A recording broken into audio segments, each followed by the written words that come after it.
Bro, what's your name? My name is Idrissa Balde. Idrissa Balde. Yes. Eddie, what are you doing in Japan? Some people call me Eddie. I am currently, I teach biology right now. I came to Japan exactly 7 years, 11 months and a day today. So I came here to do my master's. Then after master's, I had opportunity to do PhD. Yeah, I graduated in 2012. I got my doctorate in 2012. Then, 2022. 2022. Yes, then I moved to Nagoya, where I'm currently working. Where do you live in Japan? I currently live in Nagoya. In Nagoya? Yes. Yeah, you have been in the north side? Yes, I was in the north, Hokkaido, like the coldest part of Japan. Yeah. Yes, like extreme cold. How cold can it get? Like Hokkaido can go to beyond 20 degrees, so the minus 20 degrees. So in deep winter, like in January towards February, temperatures can go sometimes to minus 25 degrees Celsius. Yeah, definitely. Yeah, so that's cool. I'm extremely cool. Yeah, I've not been to that end yet in Japan because I'm really not the person for the cold weather. Yeah, but how are you dealing with the heat in Tokyo right now? But it's terrible. Like right now, it's over. Like very hot. It's like maybe something close to the Sahara Desert, or it's extremely humid. But it's part of it. As an African, sometimes you cannot even complain about it because they ask you, "Oh, what about your country? It's not your country not hot as well." Yeah. But so I don't like the heat, but yeah, we just have to manage it. Yeah. So you came from Nagoya all the way to Tokyo. You arrived yesterday. Exactly. What are you doing in Tokyo? Okay, I came here. What everyone is talking about currently in Gambia. I came to see our Gambian star right now, Yankuba Minteh. Yes, Nagoya is about 300 kilometers from Tokyo, so I came all the way just to see Yankuba play, and then I will go with Chama and then some other Gambians and friends, with the Gambian flag to go and have a full representation of Gambia. Yeah, yes. Yeah, definitely. Nagoya is basically you are traveling from Banjul to Dakar, right? Exactly. Or even more than that. Yeah, exactly. Yeah, it's about this, distance between Banjul to Dakar or more than that. I haven't checked the distance between Banjul to Dakar right now, but I know Nagoya is over 300 kilometers from Tokyo. Yeah. But it's worth it. I feel happy, to see, especially to see Yankuba, our currently, the Gambian biggest star right now. Yeah, definitely. Yeah, so my brother here, he traveled all the way from Nagoya just to come and see our star boy play Yankuba Minteh. How excited are you to be seeing Yankuba Minteh in the flesh for the first time? Well, I'm excited. I've been following him for a while since he was in Denmark when all the media were talking about it, and when I get to know him, and I've been watching his highlights, and I've been following him keenly in Netherlands. So I've watched most of his games that plays, between like any of the games that he played not too late. I stay up and then I got to watch him. So, and he's a player that you never feel disappointed when you watch him. Yeah. He either score or he will do something that you some magic, like that you will really appreciate, or you feel proud to be associated with him. Yeah. And then he's a big prospect for the future. Yeah. So we just want to help and show him that Gambian appreciate him, and then we are very supportive of his efforts as well, so that he can go to the biggest that a footballer can be, in his career, hopefully. Yeah, definitely. I can remember the first time I spoke about Yankuba Minteh on the Gambia Football Show. That was the first day. That was after his debut at Odense. Yes. He came on from the bench and then scored on his debut. I can remember he was having the number 40 without his name on his jersey because he was an academy product. So they could not give him a name on his jersey yet. Exactly. He scored. And my colleague Che, I think you met him when you went back to the Gambia. Yes, I did. Yeah, he told me something about Yankuba Minteh on that day. He said if this kid plays at Real Madrid, that is the biggest club in club football right now. Yeah. If he plays there, it will not surprise him. Yeah, so as a keen follower of your show, Jollof Football Bantaba I watch almost every show, so I've heard what Che and others have been saying about him, and I've also followed him, his football, watch him carefully. So he is a kid that is capable of being the biggest star that we've ever seen in our country, or probably the biggest star in African football. He has the potential and the ability. Being also a big follower of Gambian football and a love of Gambian football since I was young, having a lot of heartaches and disappointments, and then Yankuba being at least somehow different from what has been all of the other former star footballers. Then we kind of have that hope that he would become the biggest footballer that we've ever seen in our country, and also kind of also motivating other young players that if Yankuba can get to the Premier League and then become a very big star, becoming like a record signing for his club, this can tell young people that watch him, because his mom talks about Yankuba's inspirations when he was young, right? So those young people also see Yankuba and they say, okay, I will also get to the Premier League. Being a Gambian wouldn't be a barrier for success in football. It's about believing yourself and believing in that you are playing against your fellow men. It doesn't matter if they were born in Brazil, born in Germany or England. Being born in Gambia is not a barrier to success in football. And I hope that Yankuba would become the biggest success in our country. I pray that, and I also pray for the other players as well, because it's not only Yankuba. Because we have other players as well which have a lot of potential.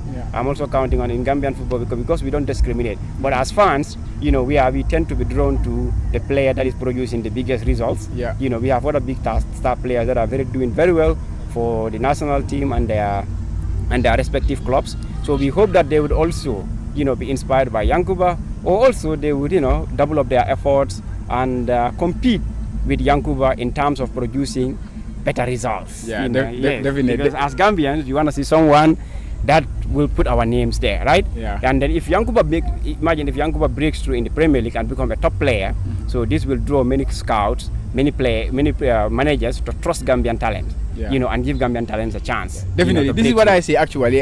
He has the key now. He has the key for Gambia when it comes to the Premier League, because we have not broken into that Premier League barrier. Senegal, the way they broke there was their team from 2002 when they came to Japan and Korea and played in the World Cup. El Hadji Diouf and the Camara, when they played in the Premier League, the doors were open for Senegalese players. Now Senegalese go to the Premier League just like that. Because they trust them. Like if you see for example, the likes of Real Madrid, Barcelona, spending tens of millions of dollars to buy young talents from Brazil, is because former Brazilian stars have shown that if you are a star, you can make it big, right? So if our young stars also prove themselves, then football clubs will trust spending a lot of money, on buying Gambian talents and exporting them to their respective countries and clubs, and then giving them chance to break through.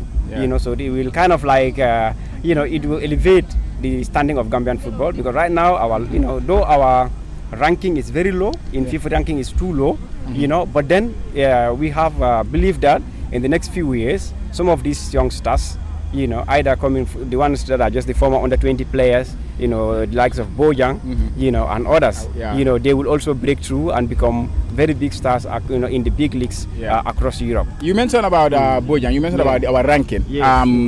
Something that my friend Che also said is the ranking of Gambia as a country does not tally with the level at which our players are at. That's because we are playing in the Premier League. Exactly. If you compare to the other countries that are ahead of us in the ranking, and then you look at the caliber of players that we have, it does not tally. What do you make of that? Well, because football, as any other thing in the world, goes with statistics.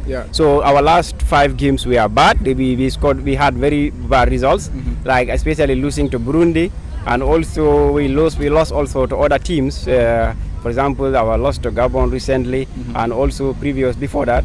In the AFCON was very bad. We have an abysmal performance there, and then sometimes we lose some very key players in our games, and then we end up losing our matches. So that culminated in this our current form. I remember one time when Gambia was about to qualify for the AFCON, thanks to our CAF's bad rules, the Gambia was unfairly eliminated. That was in 2005, I guess. No, 2008. Exactly. When our ranking went up to around, was it 64 or something? Was around. That was very, very good. I remember that was a very good time for Gambian sport. So I believe that if with the young players we have right now, with our current form also, so we would by this time next year we can get to at least under 100, I believe. Yeah. You know. Yeah, and another question I will ask you is about Adama Bojang. He's also in town. Exactly, They played last on Wednesday when Yankuba Minteh was playing. Actually, he was playing on the other side of Japan, the south side, Shizuoka. And today he also have a match that will be in Nagoya, in your place. He will play in Nagoya today. You left Nagoya, you come to Tokyo, you went Minteh, and then tomorrow next week he will be in Tokyo to play in Tokyo. How far do you think Adama too can go? Because he is also playing at a very, very good club in Stade de Reims in France. How good is it? What feeling does it give you to have these two Gambians? Actually, I wasn't aware of the Stade de Reims visit to Nagoya. Otherwise, I would have I would have even made travel arrangements earlier. I would have watched him. The other day, I heard that he was gonna play in Shizuoka. So when I was watching Brighton's game, I texted a friend who is like a journalist. He covers. He works for an online medium. So I asked him about. He said he's watching Stade de Reims with the Japanese playing with the Japanese team, and I told him, okay, there's a Gambian youngster playing for that team. He said, yeah, he just played the first half. And I was very happy, so I was happy to hear about it. And then so he will be coming to Tokyo here, and I'm excited, and hopefully we will be able to meet him and watch his games as well. So Yankuba Bojang has been one of the biggest Gambian stars before the rise of Minteh. Everyone was was talking about him, was in the lips of every Gambian. I know he's been kind of having a hard time to break through. So I pray that this year would be his breakthrough moment, at least score some goals and make a name for himself, and then I believe that he has the ability to become a big star like the likes of Drogba and Samuel Eto'o. So I know that he can do it because his movements and then his control of the ball is very, very good. So I believe he would mature, and then imagine having Bojang in the top form alongside Minteh, and also of course having Mr. Barrow as well. Our biggest, the biggest. Of course, Mr. Barrow is still young, and then he's still the biggest Gambian star, I will say, because the most established Gambian star right now. So and then the team to revolve around him and Jallo. Definitely. And the final question is your thoughts on Gambian football as a whole. Do you have any thoughts on how Gambian football can improve? Well, I will say the Gambian football has been improving a little bit. At least there are some very good developments in the past. It's the past few years. So I have to thank, as a Gambian football lover, of course, I have to return the thanks to the coaches in the grassroots who are molding these players to make them to the big stars they are now. There are so many academies coming up, which is very good sign for our country, and also the fact that we have been exporting a record number of players abroad. So this is very good for Gambian sport because we can only become a big footballing nation at the moment if we are exporting to big leagues. If you don't play in big leagues, you cannot make it. So what I would say, advise the Gambian authorities running the football, they are doing their best, but I still think they should still improve on, especially improving the league and also trying to way of marketing this league, because I believe football cannot be popular without a lot of marketing. The reason why Africans are so into European football is because European football has propagandized their league. They use their media to propagandize their people, the game that Africans cannot be without football. Like they are one of the biggest, if any football page that you follow, goal.com, gives me sports, some of all these big teams, you would see record number of Africans. Africans are the biggest, having the biggest engagement in these teams. It's because of Europeans have kind of brainwashed Africans into believing that this is life, and Africans have to. So we can also, that's the only way we can do it is using our media. Use the media to promote our teams. One time I had our senior officer of the GAJFF in the TV saying that people, kind of complaining that people don't watch our games. Of course people don't watch it. You don't watch things if you don't, market it. It's nice. One guy once said that the best form of propaganda is to make propaganda without people knowing that it's propaganda. Exactly. Like promote things, show it to them often. That's how boxing matches are sold. That's how these European teams sell. Though of course they play good football, but because people fell in love in football because of you always see it on the radio, you hear it on radio, you see it on the TV, you see it on the news feed. So if they do that, they use influential people in our country, and also trying to restructure the league and they integrate the community into these teams. People have to have a belonging with these teams. I've seen many people currently buying teams, but if you are buying team, also look at the marketing level.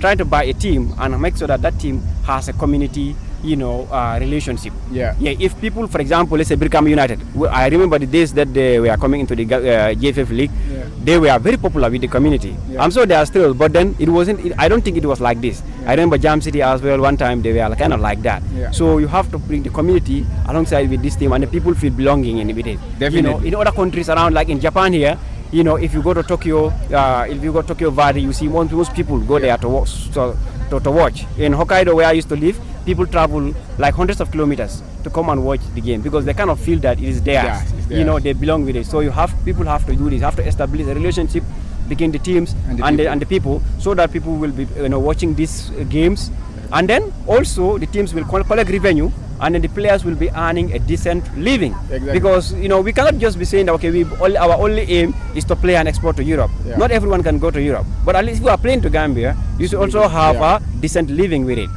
Because they are even if you are 20 or 18, you still have a need. And then having being a player and then you are struggling, it's not it is not good for a footballer. Definitely. You need to earn good living, and also like if you have injuries, so that you're able to treat yourself and improve yourself. Definitely. That is absolutely right. I think I just want to add something to what you said. That is the promotion, which is I believe is the branding. You have to brand your product. You have a product, you have to brand it, and this is how my product is, and that is the problem that we are facing in Gambia. So if we work on that, to be honest, maybe we can go for any final words before we let you go. Well, thank you for having me, and we are wishing all Gambian players the best, and I want them to work hard, fight, continue putting the name of our country higher. We are all Gambians are watching you, whether I mention your name here, and the national team also. I'm counting on you. I know the stadium is still not ready. It's going to be very hard, but please make sure that you qualify us. GFA must qualify. Gambia cannot afford not to qualify to AFCON. Right now, our football is rising. So if you don't qualify for AFCON, this will be very bad, for our future of our football. Let's make sure that we qualify and then become a force in Gambian, in African football. Yes, if we continue like this, I believe in the next 5 years, Gambia can rank in number 10 in Africa. I believe that. Thank you. Yes, thank you very much. And